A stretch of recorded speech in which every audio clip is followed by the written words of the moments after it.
सुप्रभात नवजगेंद्राणा। भगवान से मिलने का स्थान। आज हम इस आध्यात्मिक विषय पर चर्चा करेंगे। भगवान से मिलने का स्थान। ये साधारणतः कहा जाता है कि परमात्मा सर्वव्यापक है, पर उसे कैसे और कहाँ ढूंढें, उसे कैसे प्राप्त करें। तू जन हरि से हेत कर हरिजन से हेत। माल मुल्क हरि देत है, हरिजन हरि ही देत। तो हरिजन का अर्थ है जो हरि से प्रेम करे। माँ बच्चे को जितना मारती है, बच्चा उससे उतना ही चिपटता है। क्यों? इसलिए ना कि पिटने पर भी उससे उसके अतिरिक्त कोई दूसरा नज़र नहीं आता। बच्चे के लिए माँ के समान संसार में कोई नहीं। माँ बच्चे को निकाल बाहर कर देती है, बच्चा फिर भागकर उसके पास ही आ जाता है। तो जिस प्रकार माँ का गुस्सा करना बच्चे की गड़बड़ी दूर करना है, ठीक यही तर्क हमारे अंदर दुख व परेशानी आने के कारण है, या दुख या परेशानी आने के पीछे है।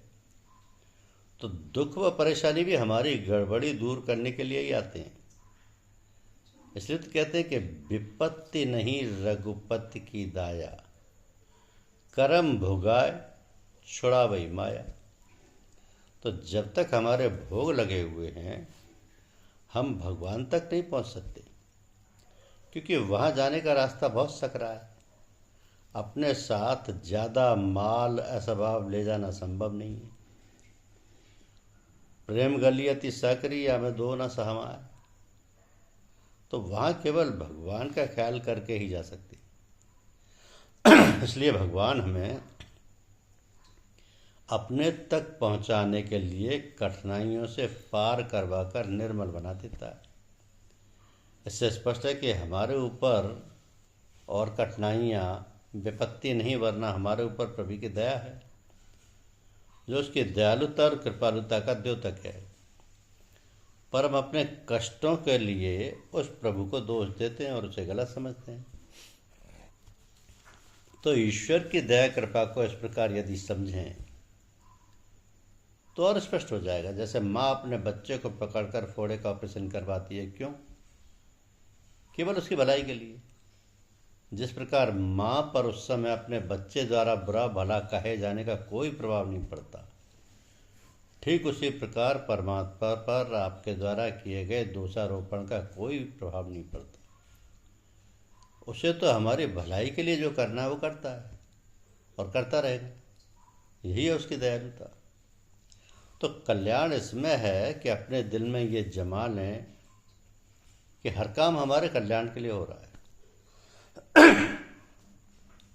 बस सही अमल करने की बात है। भगवान के ऊपर हमारा इतना बड़ा विश्वास हो कि वो जो कुछ कर रहा है हमारी भलाई के लिए कर रहा है। तो संसार में जितनी वस्तुएं हैं, भगवान ने हमारे प्रयोग के लिए, आराम के लिए उपलब्ध कर दी हैं। अब संसार की प्रत्येक वस्तु उसका ही करिश्मा है और प्रत्येक में वह स्वयं भी है। तो शास्त्रानुसार वह कण कण में व्याप्त है, पर दिखाई नहीं देता। यही उसका करिश्मा या चमत्कार है। कहते हैं कि आम है आज उनके जलवे, पर कोई देख पाता नहीं। ईश्वर ने हमारे सुख और आराम के लिए सब चीज़ें उपलब्ध कर दी हैं, पर उसने अपने को छिपा लिया है। इसलिए ऐसी जगह जाना चाहिए जहाँ भगवान दिखाई देते हैं, और वो स्थान है हरिजन। हरिजन वे हैं जिनके पास सिवाय भगवान के कुछ नहीं, मेरे तेरे का कोई सवाल ही नहीं, जिन्होंने अपने को भगवान के समर्पण कर दिया है। तो प्रकट रूप से उसके रहने का वही स्थान है। मेरे तेरे की भावना नहीं है। इसलिए भगवान की प्राप्ति के लिए ऐसे ही हरिजन से नाता जोड़ें जैसे अभी वर्णन किया गया है। तो यदि हमारे पास कोई अतिथि आता है तो हमारे पास जो कुछ भी होता है उसी से हम उसका स्वागत करते हैं। हरिजनों के पास सिवाय भगवान के कुछ है ही नहीं। इसलिए यदि आप हरिजनों के पास जाएंगे तो आपका स्वागत उसी रूप में करेंगे, पर ऐसे हरिजन मिलना कठिन है। अगर आपके अंदर भगवत प्राप्ति की लगन है, चाहे चाह है तो वह आपको अवश्य प्राप्त होगा, या उसके मिलने के साधन प्राप्त होंगे। जहाँ डिमांड यानी मांग नहीं होगी, वहाँ सप्लाई यानी पूर्ति कैसे होगी।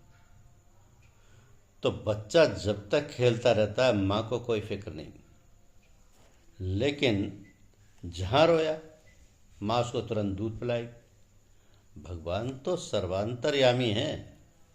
जब हमें उनसे कि मिलने की लगन होगी, तब हमें वो लगन हरिजन में अवश्य मिला देगी, हरिजन से। लेकिन जो मक्कारी करते हैं उन्हें हरिजन नहीं प्राप्त हो पाते। किसी महात्मा के पास जाओ,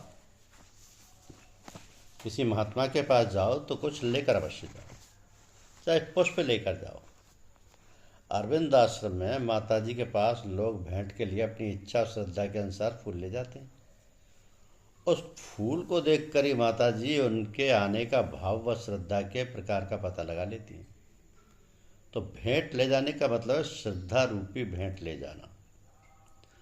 हम जिस महात्मा के पास जाते हैं वो देखने मात्र से महात्मा प्रतीत होते हैं। उनका शरीर मंदिर के समान है, उसके मंदिर के अंदर जो मूर्ति विराजमान है वही परमात्मा है। तो जो जिस चीज़ का दुकानदार है उसके पास वही चीज़ मिलेगी। महात्मा के पास जाने के लिए भगवत प्रसाद रूपी श्रद्धा लेकर जाना चाहिए। ईश्वर सर्वत्र व्याप्त है, किंतु उसकी शक्ति जब तक एक जगह केंद्रीभूत नहीं होगी हमें उसका एहसास नहीं हो सकता। तो जिस प्रकार अंतरिक्ष में बिजली व्याप्त है पर अव्यक्त अवस्था में वह काम नहीं दे सकती है, बिजली वही काम दे सकती है जब उसे एक जगह उपयुक्त माध्यम या आधार द्वारा ग्रहित कर व्यक्त किया जाए। तो वो ईश्वर सर्वशक्तिमान है, पर वो इतना सूक्ष्म है कि हम उससे अपना सीधा संपर्क नहीं कर सकते। उसके लिए हमें हरिजन से ही संपर्क करना होगा, किंतु हरिजन भी हरि कृपा से ही प्राप्त होते हैं।